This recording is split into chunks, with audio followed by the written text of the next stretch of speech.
How much does it change the game when, I mean, it's not like it's going to be brutally cold on Thursday night, but it's going to be cold.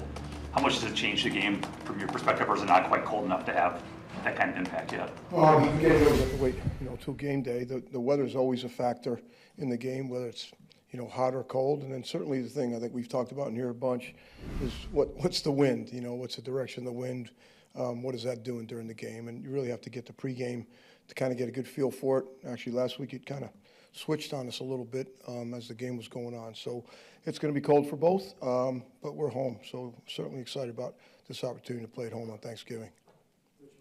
Need to see it, but that was your first 50-plus yard attempt. Was it good just to get one of those long field goals the other day? I think so. I think we kind of had a barometer where we wanted to go going that way. We actually felt like we were kicking into the wind a little bit, in that direction. But I thought the operation was good, and he actually didn't feel like he hit it as good as he can. But I thought it certainly was a good hit, and protection held up pretty good. So we'll have a challenge with that this week with Calais over there rushing on the other side. What are their bigger challenges that you got to deal with this week? Well, I think they're really, really good in kickoff coverage right now. They're playing really well. Their kicker does a great job of directing the ball, putting it on the ground some, and putting it in the corner some. So I know they're in the top of the league and top 5 in kickoff coverage. So that'll be the biggest challenge. And then adjusting to whatever the weather is, wherever the wind is and the direction it's going, and see if that can be an advantage to us, or if it ends up being a disadvantage, how we play into it. I think that's kind of the biggest challenge. Their punter's playing really well. He's directing the ball left and right. He's done a good job of putting it out of bounds, playing keep away with the returner.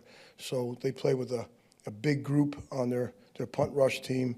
Calais is playing on that as well. So they're just a challenge because they're a big physical football team. So we'll have our hands full, but I know we're excited about playing. Punter's playing pretty well. For those of us that might not know the intricacies of all that goes into what Daniel's doing, what do you think of the way he's been punting the football this whole season, really, and what are you most pleased with? Well, I think we've tried to learn here, and we've tried to communicate that, the punt play is the last play of offense. We still have the ball, so we have to protect it, and then it becomes the first play of defense. It's a transitional play, and I think he's started to understand where he is on the field and what he wants to hit according to the direction and the wind and those sort of things. So the thing I think we've been most pleased with him is that he's gone out there with a conviction of what he wants to do, and he's stayed to task, and he's played pretty well to this point, and we've done a good job protecting him. I think the guys up front have done a good job, and we've seen a variety of different rushes from some really good teams. So this week will be no different. I certainly anticipate him playing well, and I know he's expected himself to do a lot of good things like he's been doing.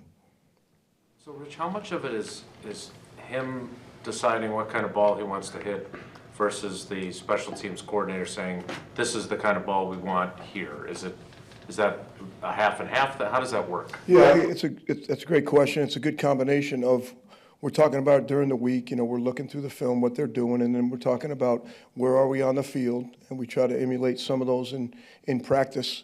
Obviously this week's a little different, but you emulate those in practice with the hits that he gets for his practices, and where we've been before, some of those things, and that's where I think he's really gotten better. He's understood situational football, again, where we are in the game, where is he on the field, what can he do to either get us out of the half, or how he's going to play in the red zone, or some of those things. So I kind of go over to him before we're getting ready to punt. Looks like we're going to be here. What are your thoughts and what you want to do? And it's a little quick conversation, but he's done a really good job of knowing what he wants to hit, where he is on the field. And he does it in practice. He's really become a really good practice player and understood a little bit more of how the game is going in order to hit the ball that he wants. So, Rich, I know the long return by Debo was brought back by the holding call, but how much does it concern you that happened? Yeah, it was a little bit of a. First of all, there was more than just one hold on that play, but multiple flags, multiple holds. But it was into the wind. It was a little bit of a short kick, and it got on us in a hurry. And I thought we didn't do a very good job with our lane distribution on that particular play. And that starts with me. And the thing I think credit to those guys is they kept running. And you saw Valentine make an unbelievable play at the back end, and then Hop came out of there, ended up making the tackle. And so if that would have went, for good, hopefully you get our defense out there to put a stop on them. But it's something we've looked at, and hopefully we've got it corrected. Hey, Rich, everybody's got to play on Thursday, so it's not unique, but because of your time in Dallas, Yeah. I don't think there's anybody on the staff who's played as many Thanksgiving games as you have. What's the most important thing that you have to do on a short week to have your team in the best position possible? Yeah, another good, I've been fortunate.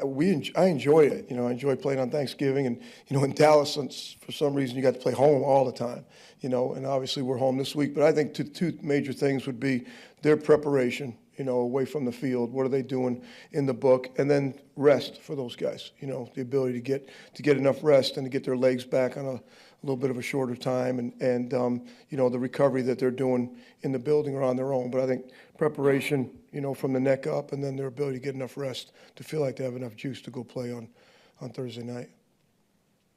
You've had 9 returns with Keyshawn, and have you been able to get into all the things you had hoped to do with him this year, in terms of just whatever, plays, plans you had? Are you into that yet, or are you? Well, we haven't had a lot of opportunities back there as far as the kickoff return, game is gone, so I don't think it's gone the way he would like for it to have gone. They haven't kicked to us for a while. Last week they kicked away from him one time. The other ones were touchbacks. So we'd love to get him a little bit more involved in the punt return game, but there's not really a lot of ops, and I think Jay's playing pretty well back there. So he's also playing the most snaps of anybody for us on defense, and he comes off the edge on field goal rush and returning kicks. So I'm sure he'd like to have more opportunities, and when he gets them, I'd certainly like to see us do a better job of protecting him back there.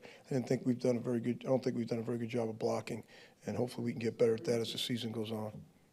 No problem. Are you thinking this is the start of the season where, he starts to get some kickoff opportunities? Well, again, you hope the weather and the wind, those sort of things, give you some opportunities. But with the opportunities he's had, I don't think we've done a very good job. We're pretty critical of the film that we've done as far as the protection for him and the blocking for him, and that needs to get a little bit better as well.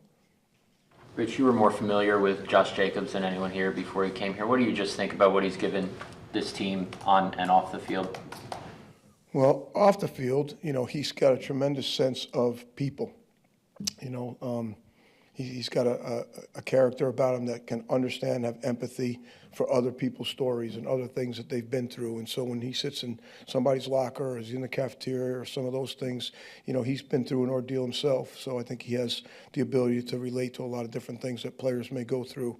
As far as football goes, I still think we're just scratching the surface with Josh Jacobs. I think we're all in this building, we're all just learning about, what the young man's makeup is, and he is a real deal running back. He's built to carry the ball, he's built to catch it, he's built to protect, and he loves football. He loves the grind of practice, he loves the grind of mental preparation, he loves the grind of playing in games. And what you see from him in games is the way he practices. That's the way he practiced when we were together before, and it's the way he practices now. And I think because of the example he set in practice, they have gotten a certain amount of respect for him and for what he's going to do in the games. I've said a long time now that the power of example matters more than the example of power, and he is definitely walking around as the power of example. Has he said anything to you about the difference of the culture here than his last place? Well, yeah, we've had conversations about that. So I'll leave it at that.